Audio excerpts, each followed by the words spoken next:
IMOIC, le podcast. Édition spéciale Trophée Logement et Territoire 2022. Retrouvons maintenant les partenaires de l'événement.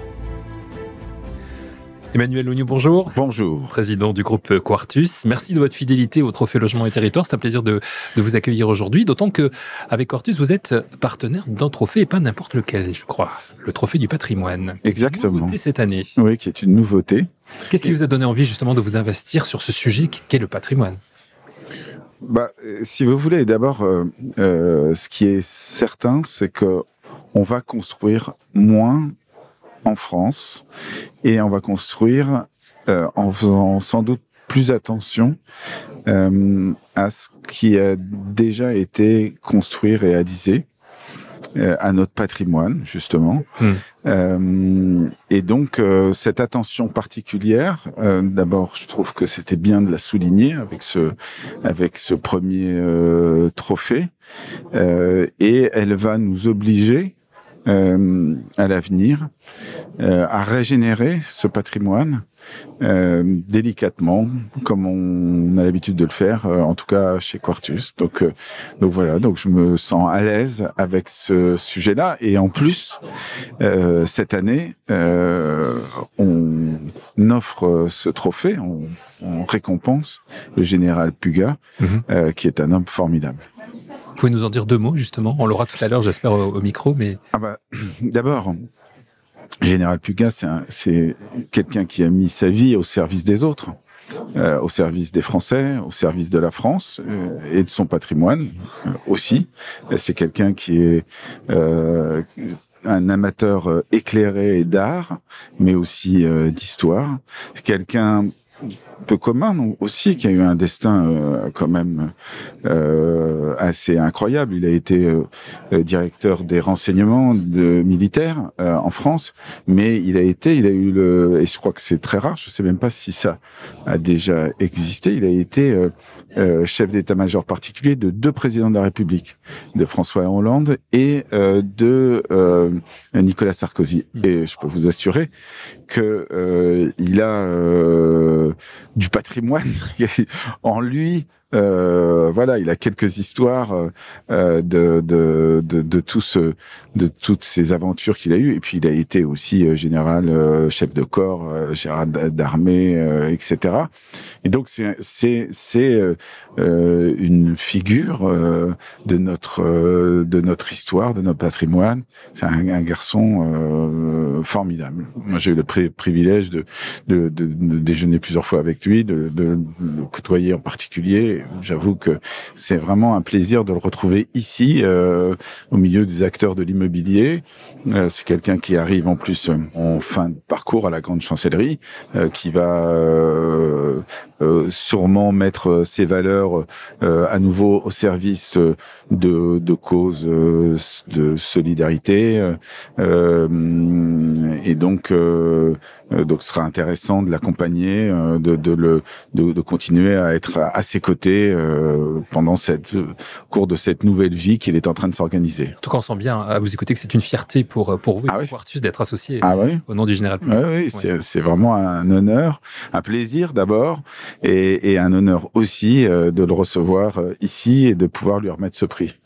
Alors pour revenir un petit peu sur le cœur du métier, pour rebondir sur ce que vous avez dit, on va construire moins. C'est un petit peu le sujet aussi donc qu'il a été question dans le débat. On va construire moins demain et en même temps on a besoin de beaucoup plus de logements. Comment on arrive à concilier tout ça? Comment un groupe comme Quartus aujourd'hui se positionne sur... Alors on a besoin de beaucoup plus de logements. Moi c'est ma conviction. Nietzsche parle des prisons de l'esprit. Je suis pas sûr d'être en prison. Je pense que c'est plutôt l'État qui l'est, parce que c'est pas l'avis de l'État. L'État, lui, réfléchit en nombre de logements par habitant, et il trouve que à l'échelle européenne, la France est le 3e pays le plus riche en termes de logements par habitant. Bon, il se pose pas de la question de savoir où sont ces logements, malheureusement, mais oui, moi je pense que les villes vont continuer de se concentrer, que le besoin reste immense. Voilà, on est dans un moment de marché où on a quand même aussi en même temps changé de paradigme. Construire moins, en tout cas dans les années qui viennent. Après, je pense qu'on sera rattrapé par une réalité qui est celle des mal logés en France, qui est celle des besoins eux-mêmes dans ces zones-là qui sont importants. Pour autant, ça n'exclut pas le fait qu'il faudra le faire avec une grande responsabilité vis-à-vis du développement, de la transition écologique, et en particulier en s'attaquant à quelque chose de plus en plus prégnant qui va être cette régénération d'anciennes friches commerciales, friches industrielles, ou de ces immeubles de bureaux par exemple obsolètes qu'il faudra transformer. On va plus transformer. J'espère qu'on construira quand même plus, parce que les besoins restent immenses de mon point de vue, mais on est dans un moment où les acteurs, et en particulier les collectivités, poussés par leurs concitoyens et l'État, s'interrogent beaucoup. Voilà. Ouais, c'est vrai qu'il y a un vrai paradoxe. La transition écologique, vous l'évoquiez, c'est un sujet qui n'est pas nouveau chez Quartus. Vous avez même fait partie des précurseurs, je dirais, en la matière. Vous y travaillez depuis longtemps. En tout cas. On travaille sur plusieurs types de réponses, plusieurs types de matérialités. La terre, par exemple. C'est vrai que beaucoup de choses font converger vers le bois.